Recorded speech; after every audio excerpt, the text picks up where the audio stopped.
유명한 심리학자인 레오 퍼스카글리아라고 하는 교수가 그가 쓴 책에서 그의 어머니에 대한 추억을 감동적으로 소개를 하고 있습니다. 아주 크게 사업을 했던 아버지가 운영하던 회사가 파산을 하게 되었습니다. 아버지는 사랑하는 가족들을 모아놓고서 파산 소식을 알렸습니다. 그때 어머니는 아무 말 없이 자신의 보석 목걸이를 내다 팔아서 그날 저녁 융숭한 잔치를 베풀었다고 합니다. 나중에 이 얘기가 친척들 가운데 알려지면서 비난하는 말들이 많았습니다. 그러나 이 얘기를 전해 듣던 레오의 어머니는 이렇게 말을 합니다. 그날 저녁이야말로 우리 가족에게는 다른 어떤 때보다도 기쁨과 감사가 필요했던 저녁이었습니다. 이렇게 말했다는 것입니다. 자녀들이 아버지에게 소감을 물었을 때에 레오의 아버지는 그날 저녁에 네 어머니가 우리에게 자신의 보석보다도 우리의 가족이 더 소중하다는 것을 깨우쳐 주었고, 나는 그날 다시금 용기를 가지고 일어나서 도전할 수 있게 되었노라고 그렇게 말을 했습니다. 요즘 우리 사회를 한번 둘러보십시오. 활기찬 모습보다도 지쳐있는 모습들을 더 많이 볼 수가 있습니다. 사람들의 얼굴엔 핏기가 없고 불안과 초조와 두려움과 걱정스러운 한숨들이 너무 많습니다. 경제적인 어려움, 불안한 직장, 사회적인 냉소주의 등등의 이유 때문일까요? 그러나 여러분, 이러한 이유들보다 더 무서운 것이 있습니다. 그것은 두려움의 영입니다. 두려움의 영이 우리를 삼키려 하고 있는 것, 이것이 더 큰 문제입니다. 여러 어려움이 분명히 존재하지만 그러나 그것 때문에 근심하고 불안해하고 두려움에 사로잡히는 것은 더 심각한 문제입니다. 지금은 정말 믿음의 선한 싸움을 해야 할 때입니다. 우리가 정말 예수 믿는 사람이라면 예수님께서 우리 안에 계시고 우리의 생명의 주가 되시고 우리의 구주가 되시는 사람이라면 이러한 어려움 때문에 두려워해야 될 이유가 전혀 없다 하는 것입니다. 어느 시대나 어려움은 항상 있었습니다. 지금 우리에게 중요한 것은 두려움을 맞서는 우리의 믿음과 성령의 능력이 필요한 때입니다. 믿음이 충만하고 성령이 충만하면 상황이 제 아무리 어두워도 깜깜해도 우리는 얼마든지 기뻐할 수 있고 감사할 수가 있고 또한 이길 수도 있습니다.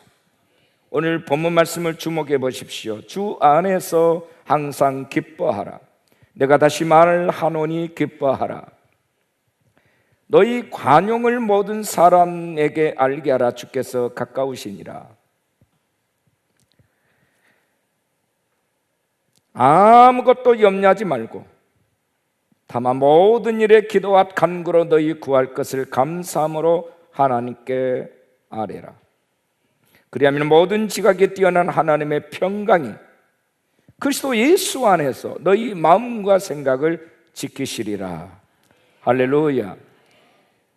성령님은 어떤 분이십니까? 기쁨의 영이시요 감사의 영이십니다.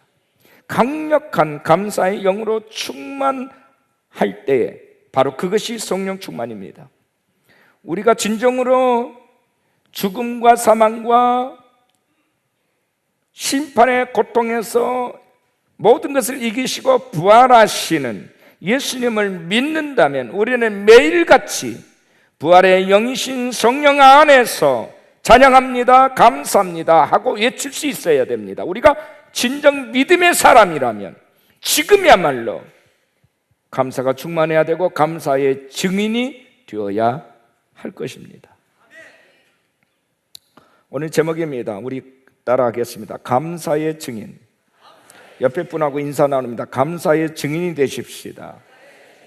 감사의 증인이 되십시오. 저는 오늘 성경 속에서 감사의 증인 두 사람을 소개하겠습니다. 첫째 감사의 증인은 사도 바울이라는 분이십니다. 감사의 부흥을 경험한 대표적인 사람을 꼽으라고 한다면 바로 오늘 보면 빌립보서를 쓴 사도 바울을 꼽을 수 있습니다. 여러분 잘 아신 대로 빌립보서는 다른 어느 성경보다도 기쁨에 대해서 가장 많이 언급을 하고 있습니다. 그러나 사도 바울이 처한 상황은 기뻐할 수가 없는 그런 상황입니다. 바울은 지금 간수 4명이 감시하는 차디찬 감옥 안에 갇혀 있습니다. 바울이 순교당한 참수도 예배당에 가보면 바울의 목을 올려놓고 도끼로 내려 쳐 죽인 돌로 된 기둥이 서 있습니다. 이렇게 바울은 순교하기 전에 순교의 시간이 점점 다가오고 있는 상황에서 어느 누구도 기뻐할 수도 없고 즐거울 수도 없는 그 순간에 그는 오히려 감옥 밖에 있는 자유인들을 향하여 기뻐하라. 기뻐할 수 없는 상황에 갇혀있는 그 공포와 불안과 죽음의 두려움에서 떨 수밖에 없는 그의 처지에서 오히려 밖에서 자유인으로 성령 안에서 교회 생활을 충분히 할 수 있고 어떤 것에 매이지 않아야 될 사람들이 조급해하고 두려움에 갇혀있는 그들을 향해서 오히려 기뻐하라고 얘기를 합니다. 본문 4절에 보면 주 안에서 항상 기뻐하라. 내가 다시 말하노니 기뻐하라. 그냥 기뻐하라가 아닙니다. 항상 기뻐하라. 이렇게 말하는 것도 부족했던지 내가 다시 말하노니 기뻐하라 이렇게 강조하고 있습니다. 지난 3년 동안 죽을 고생을 했던 바울입니다. 그러나 그 로마 감옥에 갇혀서 돌이켜보니까 이 모든 과정을 통해서 복음이 전해지는 큰 역사가 이루어졌음을 깨닫게 되었고 그것이 너무나도 크게 감사했던 것입니다.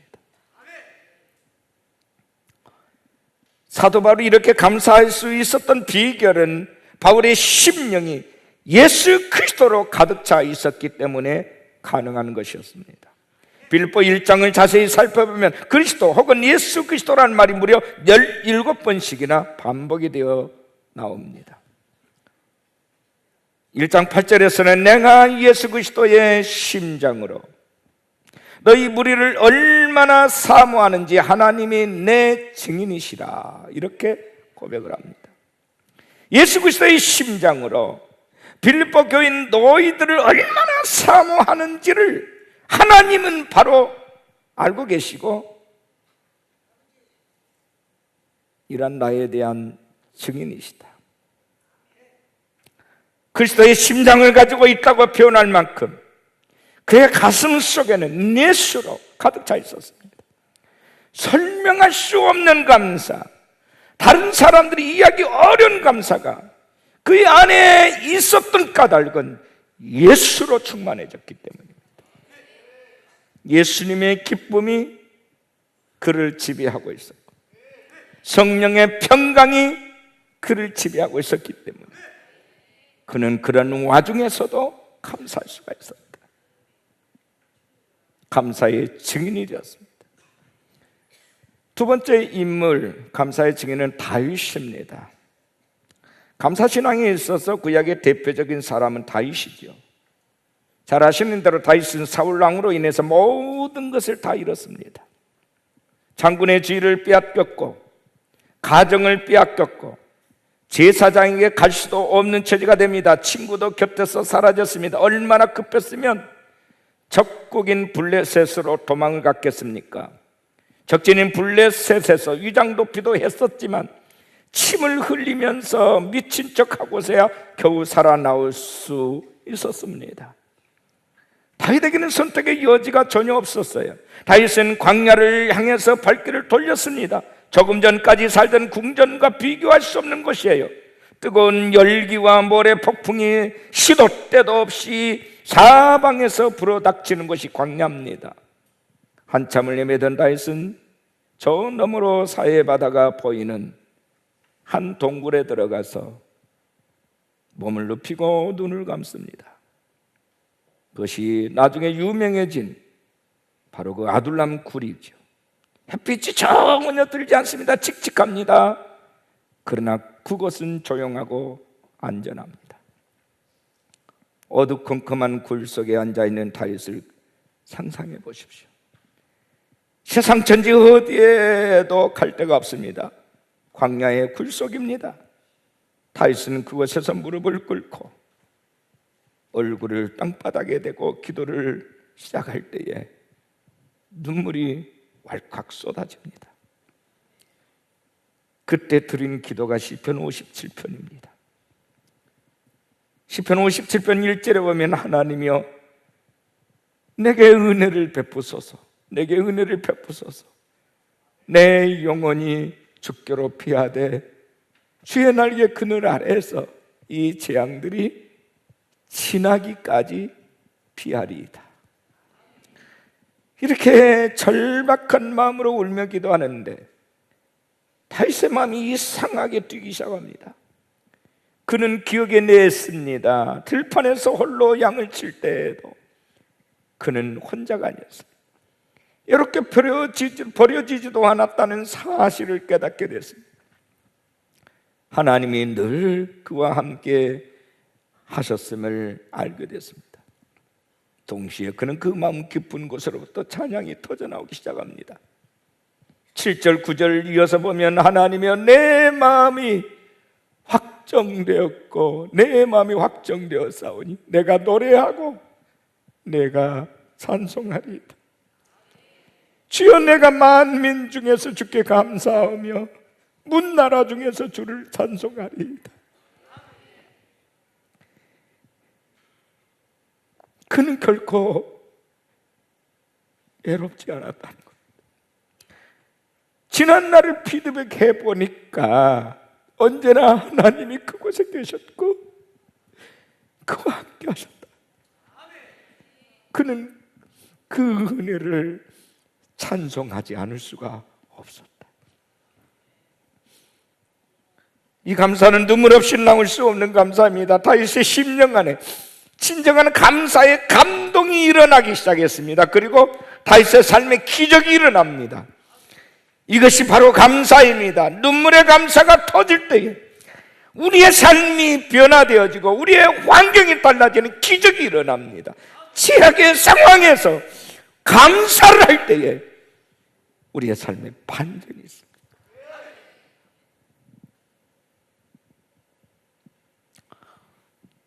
지금이야말로 하나님께서 우리에게 주시려고 하시는 것이 뭘까요? 그것이 무엇이든 우리는 그보다 먼저 우리에게 있어야 할 것이 있습니다. 감사입니다. 우리 안에 감사의 감동이 살아나야 합니다. 바울이나 다윗만이 아닙니다. 역사 이래로 성령에 의해서 눈물의 감사가 터짐으로 인하여서 말할 수 없는 파멸을 이기해서 놀라운 삶의 승리를 얻었던 사람들이 수없이 많습니다.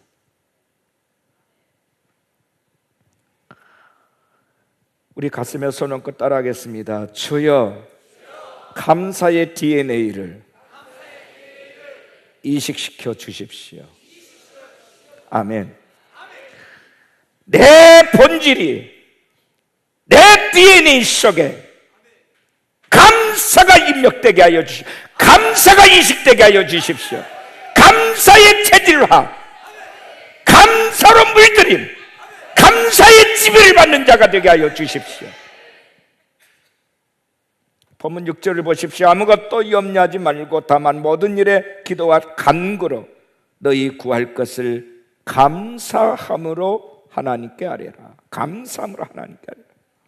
감사의 기도는 모든 염려, 걱정, 의심을 몰아내는 능력인 것입니다.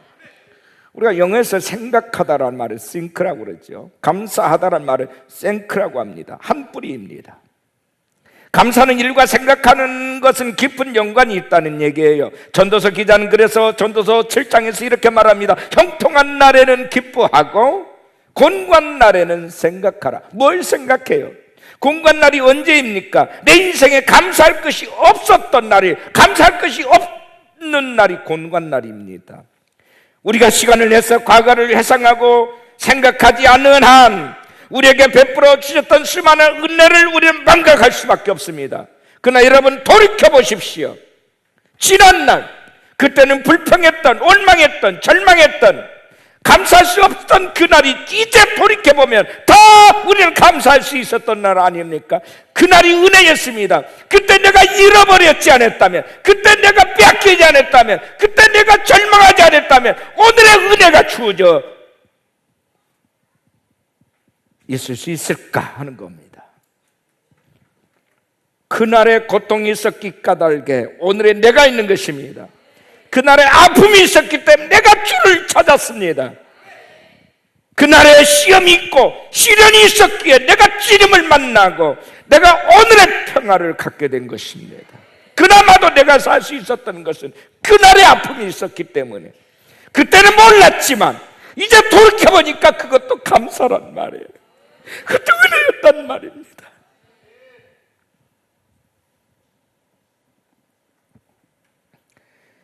우리가 받은 바를 정확하게 깨달아야 돼요. 성령님께서는 우리가 어떤 은혜를 받았는지를 알게 하신 분이라고 성경이 말씀합니다.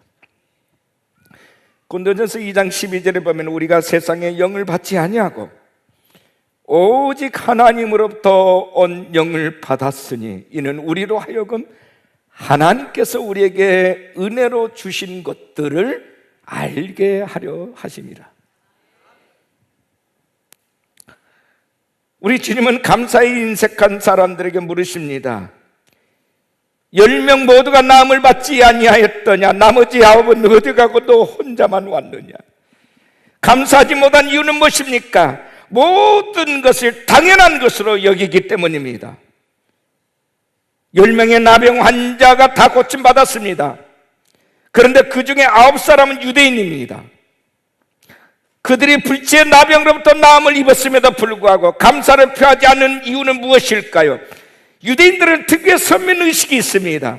그들은 병고침 받은 것을 당연한 것으로 생각한 사람들입니다. 오직 한 사람, 유대인들에게 천민칙을 받는 사마리아 한 사람만이 주님께 다시 돌아와서 감사의 살을 합니다. 한때 나병을 가졌던 사람들이 선민의식에 취해 있었다니 우습지 않습니까?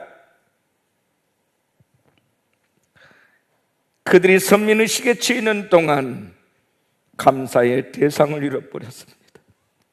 자신을 사람으로 인정해 주시고 고쳐주신 주님을 볼 수가 없었습니다. 자신의 몸이 나은 것을 보았지만 자신의 병을 치유해 주신 분에 대해서는 안중에도 없었습니다. 물론 9명의 나병 환자들도 감사한 마음이 전혀 없었던 것은 아니었을 것입니다. 그들은 어떤 형태로든지 감사한 마음이 있었을 거예요. 그러나 그런 감사한 마음이 있었음에도 불구하고 그들은 자신을 치료하신 치료자이신 예수님을 보지를 못했어요. 오늘 우리도 그렇게 되기가 쉽습니다. 과거 우리가 했던 일들이 그것을 증명하고 있지 않습니까? 그저 감격스러워서 소리 높여 감사는 하지만 진정으로 감사할 대상이 누구인지를 정확하게 기억해내며 감사를 돌리지 못했던 일들이 우리에게 너무 많아요. 그 감사에 대해서 구체적 표현을 하지 못해요. 어제 우리 집사람이 제가 하고 밥을 먹으면서 내일 감사절인데 당신 헌금 얼마 할래요? 그래. 아니 왜 새삼스럽게 물어? 안 하던 질문을 하는 거예요. 당신이 이번에 좋은 일도 있었고 그러니까 우리 감사를 많이 하십시다. 그래서 그래야지.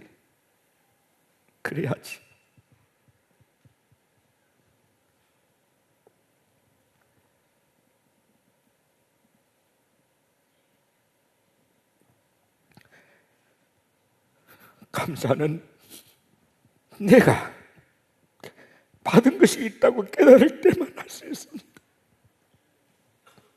냉수한 것이라도 내가 정말 받았다고 깨달아질 때 감사할 수 있어요.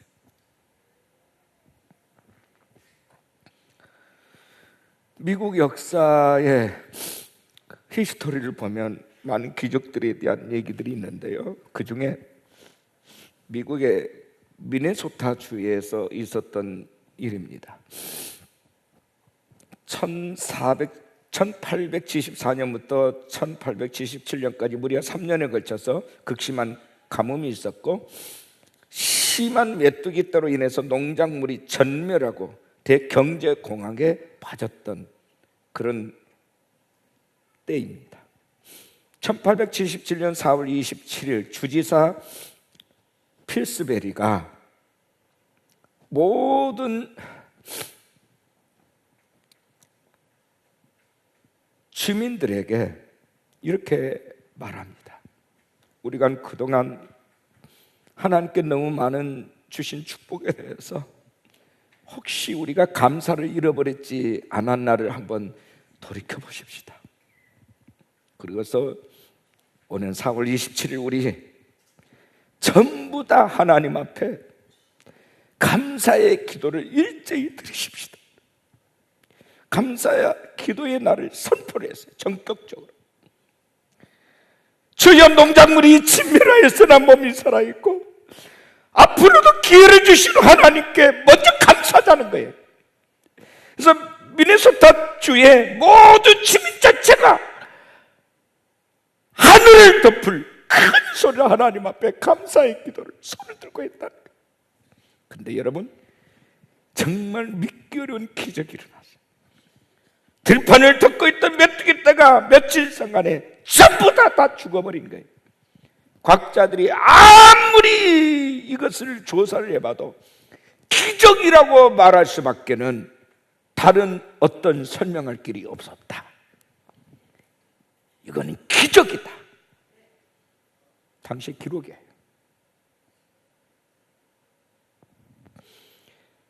우리의 신앙의 힘은 항상 감사할 수 있느냐? 어디까지 감사할 수 있느냐? 얼마나 충만한 감사 속에 살거느냐? 감사로 내 생을 마감할 수 있느냐? 이것으로 평가받게 될 것입니다. 일본의 그 유명한 신학자 우치무라 간조는 하나님에게 저주가 있다면 그것은 질병도 실패도 배신당하는 것도 아니다. 만일에 저주가 있다면 세 가지다. 하나는 아무리 믿으려 해도 하나님이 믿어지지 않는 것이요. 두 번째는 아무리 성경 읽어도 하나님의 말씀으로 틀리지 않는 것이요. 세 번째는 아무리 감사를 해도 감사가 안 되는 것이다. 이것이 저주다. 아무리 감사를 하려고 해도 감사가 안 되는 것, 이것이 저주다. 생각하면 원망과 불평뿐입니다. 생각할 때마다 분하기 그지없습니다. 이것이 저주라는 거예요.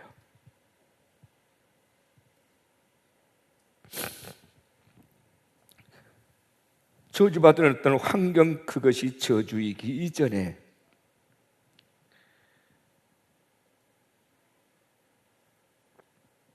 내가 분하고 원통하고 내 생애 속에는 어떤 감사도 나올 수가 없는 그것 그 자체가 저주다 이 말이에요. 이미 그 사람은 저주에 갇힌 사람이다 이 말이에요. 저주에 갇혀 있기 때문에 감사를 할 수 없는 거고, 감사를 할 수 없기 때문에 그의 삶에 하나님의 은혜가 없는 거예요. 예수 믿는 사람들 생각할 때마다 이런 일도 감사하고 저런 일도 감사하고, 이 사람도 감사하고 저 사람도 감사하고, 모든 대상에 대해서, 모든 것에 대해서 감사할 수 있어야 그것이 예수 믿는 사람의 삶의 모습이에요. 성령님은 기가 막히게 우리에게 감사하는 역사를 일으키십니다. 개인의 문제든 가정의 문제든 기업의 문제든 성령은 반드시 우리를 감사로 감동시키는 분이십니다. 감사할 수 없는 조건 속에서 감사할 수 있는 마음을 불러일으키신 분이 성령 하나님이시다.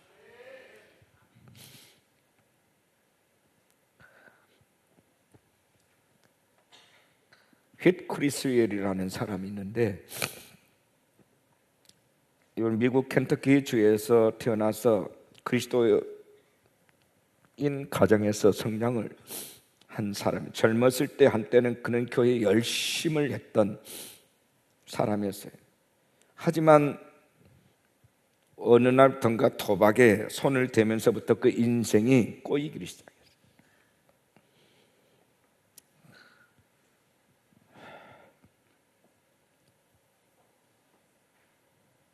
주급을 받기가 무섭게 도박판으로 달려갔어요. 도박에 정신이 팔려서 야금야금 빌려 쓴 돈이 나중에는 천문학적인 숫자로 변해서 도저히 갚을 수 없을 만큼 커졌어요. 결국 그는 자신이 일하는 은행에서 돈을 훔치고 말았습니다. 얼마 뒤에 은행 관리자가 잔고에 문제가 있음을 알아채고 경찰에 신고를 했어요. 그가 이제 조사를 받으러 가기 전날 밤에 좀처럼 잠을 이룰 수가 없어서 고민 끝에 아내에게 유서를 쓰고서 차를 몰았습니다. 그는 교회에 한적한 곳으로 가서 총을 꺼내서 관자놀이에 총구를 대고 방아쇠를 당기려고 하는데 도저히 용기가 나지를 않는 거예요. 창문을 열고 밖을 향해서 몇 차례 연습 사격을 하고 다시 총구를 대고서 그는 소리를 치기 시작합니다. 당겨 이 바보야, 이 멍청한 놈아, 너는 죽어야 마땅한 놈이야. 소리를 버럭버럭 지는데도 도저히 용기가 나지 않아요. 갑자기 내가 이렇게 자살하면 지옥에 떨어질 텐데 라는 두려움 때문에 너무너무 무서운 공포가 있는 거예요. 그는 그렇게 새벽까지 씨름을 하다가 만창이가 돼서 다시 집으로 돌아왔어요. 유서를 발견한 가족들은 이미 경찰에 전화를 해놓고서 온 가족이 그를 위하여 하나님 앞에 날을 새고 기도를 하고 있었어요. 아내는 집으로 들어서는 남편을 껴안았습니다. 경찰관이 수갑을 채워서 연행을 합니다. 크리스웰은 말할 수 없이 부끄러웠지만 또한 한편으로는 한없는 자유를 맛봤다는 겁니다. 그 시세의 사슬에서 벗어났다는 사실 하나만으로 자유를 얻는 듯이 골가분했다는 거예요. 더 이상 남을 이제 속일 필요가 없게 된 겁니다. 감옥에 들어가서 그는 하염없이 하나님 앞에 회개의 눈물을 쏟아냈어요. 자신의 처지가 비참했지만 하나님이 그를 불쌍히 여기셨다는 사실이 깨달아지면서 여전히 나를 사랑하시는 하나님, 자신을 죄의 종로 한 데서 건지시려는 하나님의 은혜를 그는 매일매일 감사하고 또 감사했어요. 그는 형제를 마치고 출소한 뒤에 교회로 와서 교회의 허드렛 일을 돕기를 시작합니다. 교회에 보탬이 되는 일이면 무슨 일이든 가리지 아니하고 가서 봉사를 하고 나중에는 신학을 하고 몇 년 뒤에는 정식으로 목회자, 사역자가 됐어요. 그리고 1998년 인근 다른 교회에서 바로 그 크리스웰을 담임 목회자로 초청을 합니다. 지금은 그 교회가 켄터키 지역에서 가장 빨리, 가장 크게 성장한 교회 중에 하나가 됐어요. 바벨의 위기에서 눈물의 감사로 기적을 경험한 또 한 명의 다윗이 살아나는 거예요.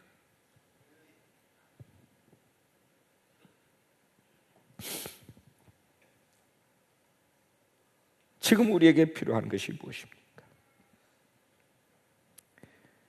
또 한 번의 예배를 드리고 앉아는 있지만 우리 안에서 아직도 여전히 해결되지 못한 어떤 매있음에 대해서 자유롭지 못하고 돌아서면서 불평하고 원망을 쏟아내야 되는 오늘 우리의 처지라면 우리는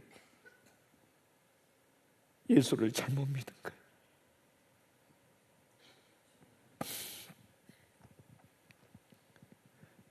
끊임없이 누군가를 원망해야 하고 원망하지 않으면 견딜 수 없는 이런 아픔과 상처를 우매하면서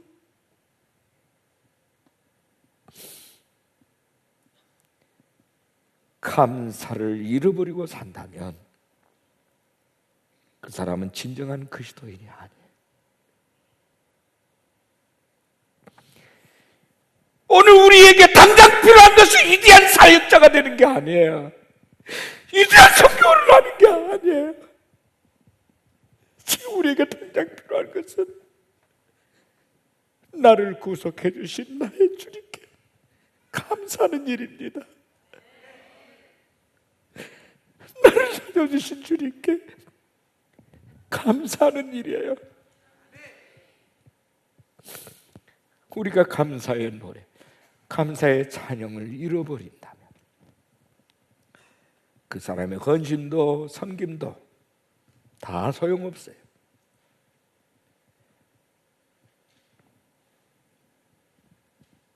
남은 그 사람의 사역 때문에 구원을 받고 그 사람의 섬김 때문에 혹시 예수 이름을 만나고 감격해 하는 일은 있다 할지라도 나의 심령 속에 감사를 잃어버렸다.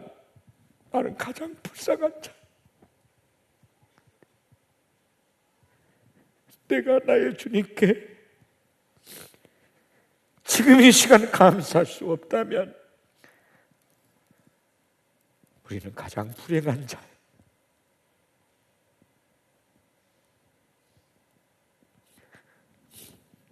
어떠한 위대한 자, 위대한 일을 하고 싶으신가요? 다 내려놓으세요. 주님의 은혜에 감사하며 사시기를 바랍니다. 매 순간, 매일매일 감사에 젖어서 주의 손잡고 주님 안에서 자유하시기를 주 예수의 이름으로 축원합니다.